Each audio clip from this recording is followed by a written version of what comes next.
COPWATCH, policing the police every single day. Former Covert Township officer Eric Fritz, he was sentenced 1 year to jail, 5 years probation after the judge told him he betrayed the victim by using his badge. Fritz has been on the covert police force only 2 months when all of this happened. That was July 9th of last year. He pulled over a man, arresting him for drunk driving, then took the passenger, a woman who was also drunk, to a hotel where police say he sexually assaulted her. Before he was sentenced this afternoon, Fritz briefly apologized both to the victim as well as her friends and family and the people of Covert Township. And then we heard from the victim and her daughter. Her daughter saying a year in jail is not long enough. The victim herself recalling that night, saying she doesn't remember leaving the bar, saying her friends arranged that man to drive her, not knowing he was drunk. She also says she's been through a year of hell. As a passenger, it should have been made to feel safe. As a police officer who took an oath to protect and serve the community, what you did to me was wrong. I can go on and on listing the negative impact this has had on me. It is something I'll carry with me for the rest of my life. That's the victim there standing with her daughter. And as for Fritz, he'll be on probation 5 years. His victim saying while she doesn't feel this punishment is enough, she's just grateful knowing he'll be off the police force. In the studio, Dana Chiklis, Fox 17 News.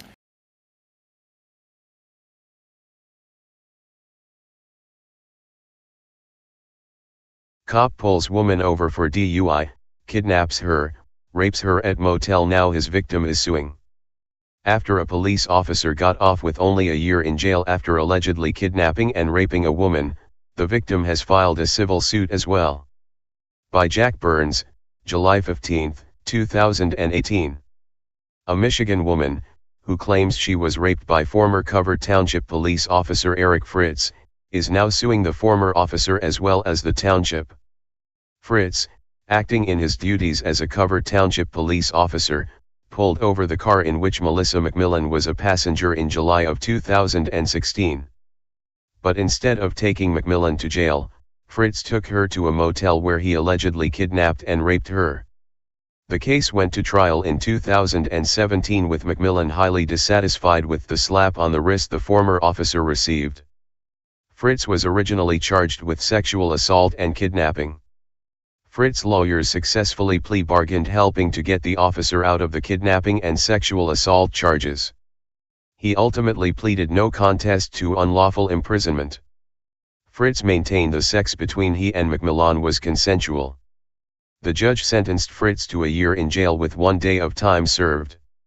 At sentencing, McMillan addressed the court saying, "Fritz knew I was highly intoxicated, yet he used that as a selfish opportunity.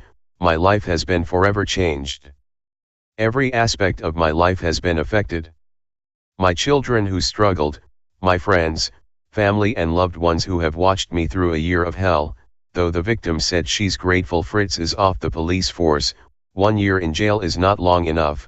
"I feel you did not get the full punishment that you deserved, but your friends, family, the public, and most importantly you will always know what you did," she said to Fritz. "You will never be a police officer again, and for that I'm grateful." Van Buren County Circuit Judge Kathleen Brickley told Fritz, "You preyed upon and exploited a damaged woman, a woman who was entirely helpless due to excessive intoxication." Fast forward to 2018, Fritz is presumably out of jail, but McMillan isn't satisfied with the so-called justice she's received.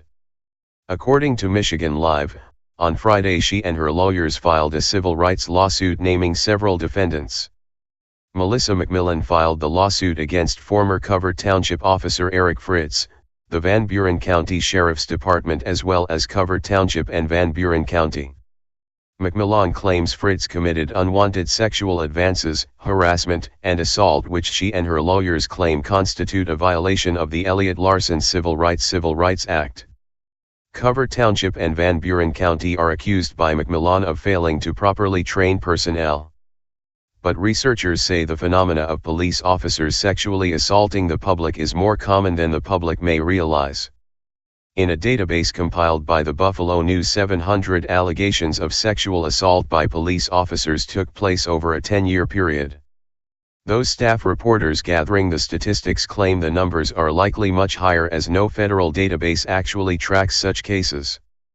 The risk of being raped by a police officer are greater for female and male motorists.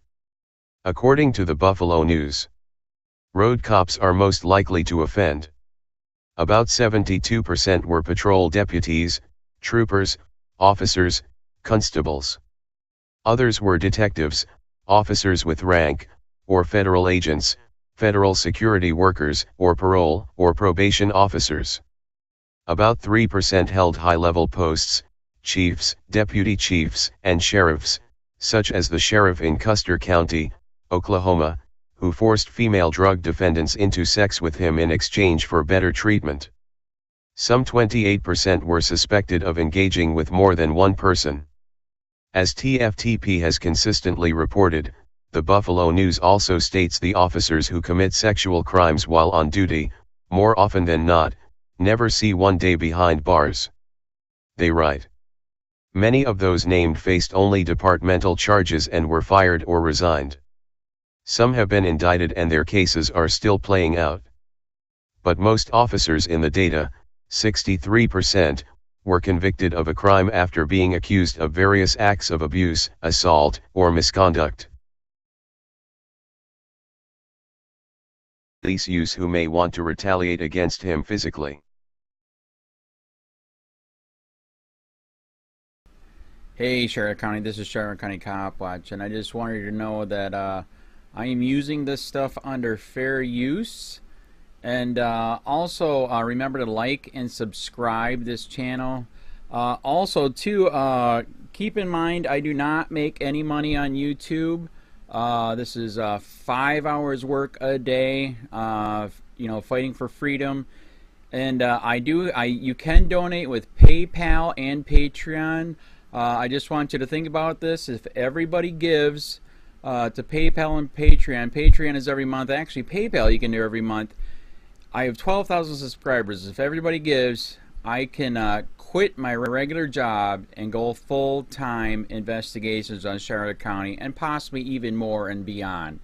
So just keep that in mind. If everybody helps out, I can go full-time doing this. Thanks.